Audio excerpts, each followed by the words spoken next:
नमस्कार। आकाशवाणी देहरादून से प्रस्तुत हैं प्रादेशिक समाचार। पहले मुख्य समाचार।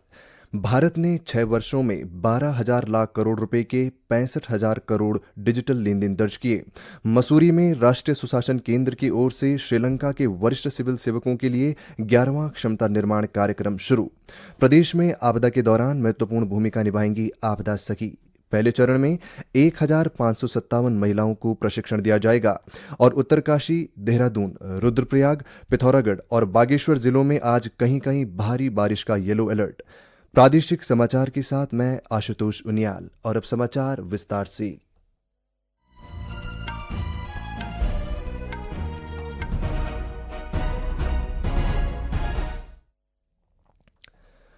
देश में वित्तीय वर्ष 2020 से 2025 के बीच 65,000 करोड़ से अधिक डिजिटल लेन देन किए गए, जिनकी राशि 12,000 लाख करोड़ रुपए से अधिक है। वित्त राज्य मंत्री पंकज चौधरी ने कल लोकसभा में लिखित उत्तर में यह जानकारी दी। उन्होंने कहा कि सरकार विशेष रूप से टियर 2 और टियर 3 शहरों में डिजिटल भुगतान को बढ़ावा देने के लिए भारतीय रिजर्व बैंक, भारतीय राष्ट्रीय भुगतान निगम, फिनटेक कंपनियों, बैंकों और राज्य सरकारों सहित हितधारकों के साथ मिलकर काम कर रही है। मसूरी में राष्ट्रीय सुशासन केंद्र की ओर से श्रीलंका के वरिष्ठ सिविल सेवकों के लिए 11वां क्षमता निर्माण कार्यक्रम शुरू हो गया है। 2 सप्ताह तक चलने वाले यह कार्यक्रम भारत और श्रीलंका के संबंधों को प्रशासनिक स्तर पर भी और गहराई देगा। इस बार श्रीलंका के 40 अनुभवी अधिकारी मसूरी में सीखने, समझने और भारत के सुशासन मॉडल को करीब से देखने के मकसद से पहुंचे हैं। राष्ट्रीय सुशासन केंद्र के महानिदेशक डॉक्टर सुरेंद्र कुमार बगड़े ने कार्यक्रम का उद्घाटन करते हुए कहा कि यह सिर्फ एक प्रशिक्षण नहीं बल्कि विचारों का संगम है। उन्होंने प्रतिभागियों से आह्वान किया कि वे संवादात्मक सत्रों में सक्रिय भूमिका निभाएं और भारत की नीतियों व योजनाओं से जो कुछ भी सीखें उसे अपने देश में लागू करने के लिए विचार करें। कार्यक्रम की रूपरेखा बेहद समृद्ध और विविधतापूर्ण है। इसे इस तरह बनाया गया है कि प्रतिभागियों को थ्योरी से लेकर फील्ड तक, नीति से लेकर प्रैक्टिकल मॉडल्स तक हर स्तर पर गहराई से अनुभव मिल सके। अधिकारियों को भारत के अग्रणी संस्थानों और परियोजनाओं का दौरा भी कराया जाएगा, जिसमें लाल बहादुर शास्त्री राष्ट्रीय प्रशासन अकादमी, इंदिरा गांधी राष्ट्रीय वन अकादमी, देहरादून विकास प्राधिकरण, मुजफ्फरनगर जिला प्रशासन, पीएम गतिशक्ति अनुभव केंद्र दिल्ली, प्रधानमंत्री संग्रहालय और इतिहास की अद्भुत विरासत ताजमहल शामिल है। यह भ्रमण प्रतिभागियों को भारत की प्रशासनिक प्रणाली को जानने और समझने का मौका प्रदान करेगा। राष्ट्रीय शिक्षा नीति 2020 के आज 5 वर्ष पूरे हो रहे हैं। राष्ट्रीय शिक्षा नीति भारत के विद्यालयों को ज्ञान प्राप्त करने के ऐसे स्थानों में बदलने की महत्वाकांक्षी योजना है जहां शिक्षा केवल पाठ्य पुस्तकों, अंकों या रटने तक सीमित न रहे। पिछले 5 वर्ष में इस नीति ने भारत में अधिक समावेशी, शिक्षार्थी केंद्रित और भविष्य अनुरूप शिक्षा प्रणाली की नींव रखी। प्रस्तुत है एक रिपोर्ट।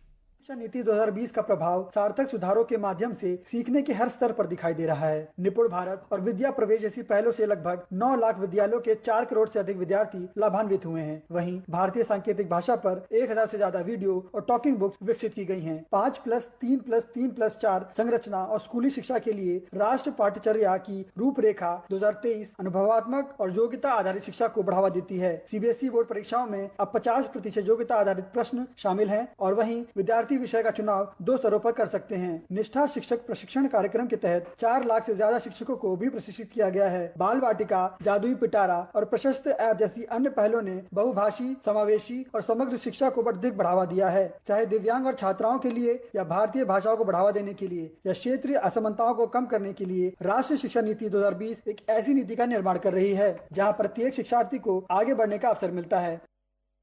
नीति आयोग के 8 दिवसीय संपूर्णता अभियान के तहत हरिद्वार के हरकीपैड़ी क्षेत्र में आकांक्षा हाट का शुभारंभ हुआ। 2 अगस्त तक चलने वाले इस हाट का उद्देश्य स्वयं सहायता समूह की महिलाओं द्वारा निर्मित उत्पादों को एक मंच प्रदान कर स्थानीय महिला सशक्तिकरण को बढ़ावा देना है। हाट में विभिन्न प्रकार के उत्पाद आकर्षण का केंद्र रहे, जिनमें डेयरी उत्पाद, जूट के बैग व वस्तुएं, हस्तनिर्मित वस्त्र, चुनरियां, शहद, सिंगाड़े के आटे के बिस्किट, लिपन आर्ट और राखियां शामिल थे। कुल 8 स्टॉलों के माध्यम से पहले दिन लगभग 26,000 रुपए की बिक्री दर्ज की गई। इस अवसर पर जिला विकास अधिकारी आकांक्षा कोंडे ने कहा कि जिला प्रशासन, नीति आयोग और ग्रामोत्थान री परियोजना के संयुक्त सहयोग से आयोजित यह हाट महिलाओं को उनके उत्पादों के लिए एक बड़ा बाजार उपलब्ध कराकर उन्हें आर्थिक रूप से सशक्त बनाने में महत्वपूर्ण भूमिका निभाएगी।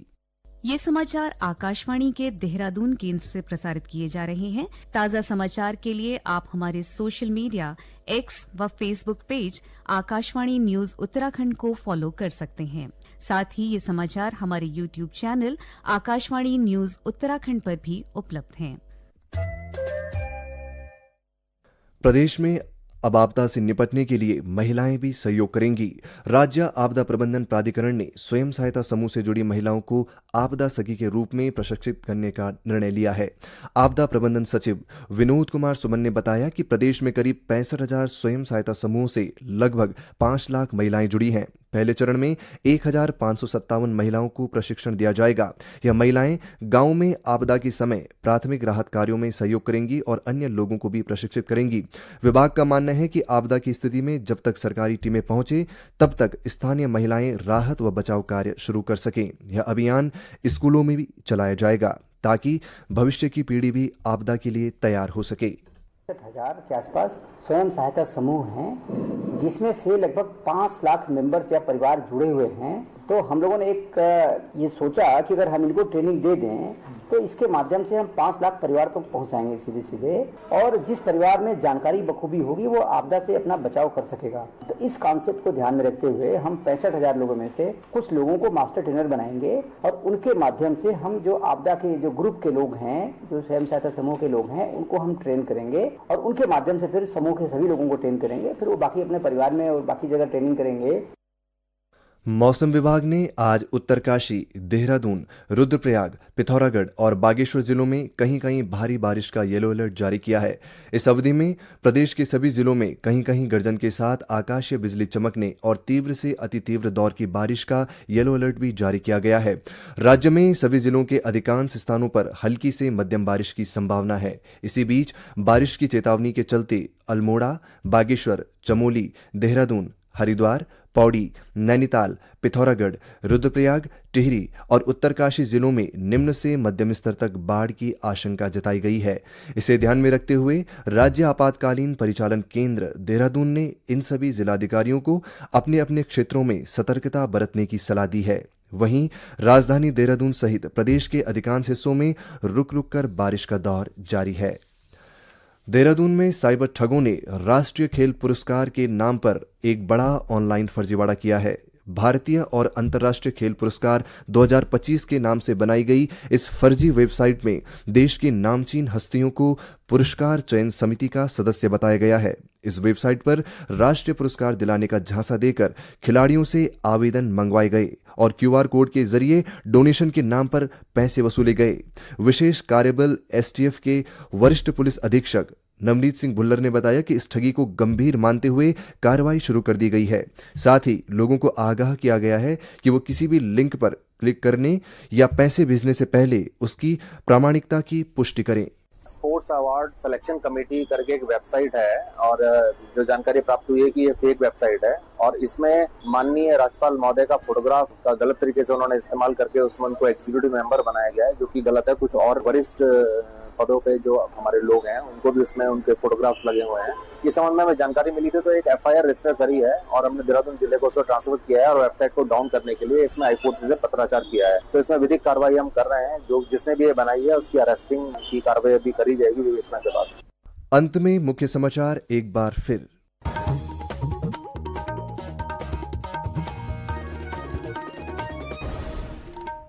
भारत ने 6 वर्षों में 12,000 लाख करोड़ रुपए के 65,000 करोड़ डिजिटल लेन देन दर्ज किए। मसूरी में राष्ट्रीय सुशासन केंद्र की ओर से श्रीलंका के वरिष्ठ सिविल सेवकों के लिए 11वां क्षमता निर्माण कार्यक्रम शुरू। प्रदेश में आपदा के दौरान महत्वपूर्ण भूमिका निभाएंगी आपदा सखी। पहले चरण में 1,557 महिलाओं को प्रशिक्षण दिया जाएगा और उत्तरकाशी, देहरादून, रुद्रप्रयाग, पिथौरागढ़ और बागेश्वर जिलों में आज कहीं कहीं भारी बारिश का येलो अलर्ट। इसके साथ ही प्रादेशिक समाचार का अंक समाप्त हुआ। अगला समाचार बुलेटिन शाम 6:30 बजे प्रसारित किया जाएगा। नमस्कार।